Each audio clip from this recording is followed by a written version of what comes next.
Dari 18 yang diamankan di Polsek Kuranji itu tidak satu pun Afif dibawa ke sana. Sehingga kalau ada informasi penganiayaan di Polsek Kuranji itu terjadi, padahal Afif Maulana tidak ada di situ.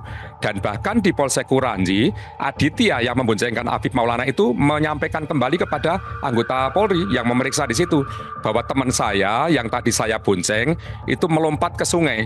Tetapi anggota yang kami ini menjadi satu bagian kunci, saksi kunci. Kami pertemukan berkali-kali dengan Adit, memang itulah percakapannya. Tetapi polisi yang mendapat laporan dari Adit itu tidak menghiraukannya, karena tidak percaya kalau seorang anak melompat sampai dasar sungai dengan ketinggian itu. Itu yang menguatkan kami bahwa tidak terjadi penganiayaan terhadap saudara Afif Maulana, tetapi menceburkan ke sungai setelah dia jatuh dari motornya, itu mungkin yang terjadi. Seperti apa pandangan atas kasus meninggalnya Afif Maulana? Saya akan menanyakan langsung kepada Wakapolri tahun 2013-2014, Komjen Pol Purnawirawan Ugroseno. Kita temukan faktanya.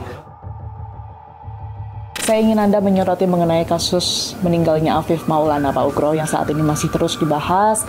Bahkan kemarin informasinya Kapolda Sumatera Barat ini sebenarnya sempat menutup kasus ini, yang pada akhirnya dinyatakan bahwa kasus masih terus dibuka begitu ya, karena dari keluarga dan juga LBH ini menemukan sejumlah kejanggalan. Afif ini diduga sempat mengalami adanya kekerasan dan juga penyiksaan seperti 17 orang lainnya, Pak, yang memang sudah diakui pula oleh Polda Sumbar. Apa yang bisa Pak Ugro soroti dari kasus ini? Iya, yang pertama tadi kalau Pak Kapolda menyatakan kasus sudah ditutup ya. Maksudnya ditutup itu kan harus dijelaskan. Berarti sudah dilakukan penyidikan, kemudian mungkin alat bukti, ya kan? Nah, kalau tidak ditemukan, kemudian digelar mungkin, habis itu SP3.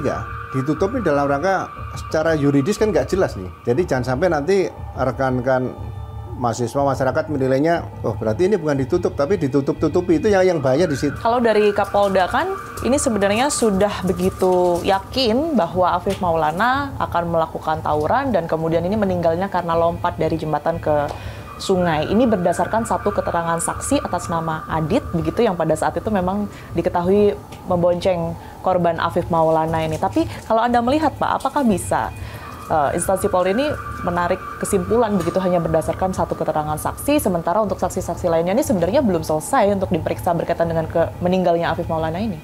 Kalau dikatakan akan melakukan tawuran ini kan saya tidak tahu ya di kepolisian apakah ada alat pendeteksi untuk membaca akan melakukan tawuran seperti itu ya. Jadi kata-kata akan melakukan tawuran itu kata-kata yang tidak bisa diprediksi. Saya rasa ya statement seperti itu perlu ditarik kembali lah supaya itu tidak menjadi bahan omongan yang kurang baik di masyarakat itu. Bagaimana jika keterangan kepolisian ini menyebutkan bahwa salah satu bukti adanya tawuran pada hari itu adalah keberadaan senjata tajam, Pak? Senjata tajam ini ada di TKP, yang menemukan siapa? Kan harus jelas nih. Kemudian yang meletakkan senjata tajam ini di TKP siapa? Kan harusnya jangan, kalau misalnya ada senjata tajam di TKP, mungkin dugaan ada kelompok anak muda di situ. Ya perlu satu-satu diamankan. Kamu bawa senjata tajam? Enggak, Pak. Kamu enggak. Ya udah nggak bisa dibuktikan. Tapi kalau kamu, ya Pak ada, mana senjatamu? Diambil satu-satu, itu senjatamu. Tapi kalau dari sekitar TKP ditemukan senjata tajam, kemudian disita semua, ini membuktikan akan dipakai tawuran dari mana kan gitu. Bagi saya sangat aneh kalau ada beberapa senjata tajam di situ yang dimungkinkan akan digunakan untuk tawuran seperti itu. Karena kan memang kemarin sudah ada penemuan juga, Pak, dari Kompolnas yang ternyata dibenarkan oleh Polda Sumbar begitu, bahwa memang ada pelanggaran kode etik yang dilakukan oleh pihak kepolisian terhadap 17 orang ini. Seperti apa Anda melihatnya antara meminta keterangan untuk mendapatkan keterangan yang sebenar-benarnya dengan cara seperti itu, sementara ini belum terbukti? Seorang polisi itu di seluruh dunia ya filosofinya sama, fight a crime, memerangi kejahatan, bukan memerangi penjahat loh. Itu prinsip loh ya. Yang kedua, love humanity, cinta kemanusiaan. Yang ketiga adalah help dari kalau kita anak remaja, kita mengentaskan dari kenakalan remaja. Sehingga seperti anak-anak muda tadi kejadian di mana Sumatera Barat ya, Padang ya. Ya pendekatan aja kan ada human approach, diajak makan, ngobrol dan sebagainya itu. Seberapa besar sebenarnya kemungkinan bahwa Afif Maulana ini juga sempat mengalami kekerasan seperti yang lainnya? Saya rasa perlu dibentuk tim tadi, bikin olah TKP kembali, bagaimana rekonstruksi peristiwa di situ, sehingga mana yang masuk akal, mana yang tidak masuk akal gitu aja. Jadi tim yang mengolah TKP ini kan bicara tentang fakta di lapangan dan keterangan saksi yang benar-benar melihat di situ. Baik, itu yang setidaknya bisa kita harapkan untuk membuka kasus ini dan juga fakta-faktanya. Terima kasih banyak Pak Ugro atas waktu dan juga kesempatannya. Ketua Umum YLBHI menilai masih banyak sekali kejanggalan dalam kasus meninggalnya Afif Maulana. Sementara itu Komnas HAM telah menerima laporan dari keluarga Afif dan juga LBH dan dalam waktu dekat akan mendatangi secara langsung TKP dari meninggalnya Afif di Padang, Sumatera Barat serta mendorong dilakukannya ekshumasi seperti apa yang kemudian ini diminta oleh pihak keluarga.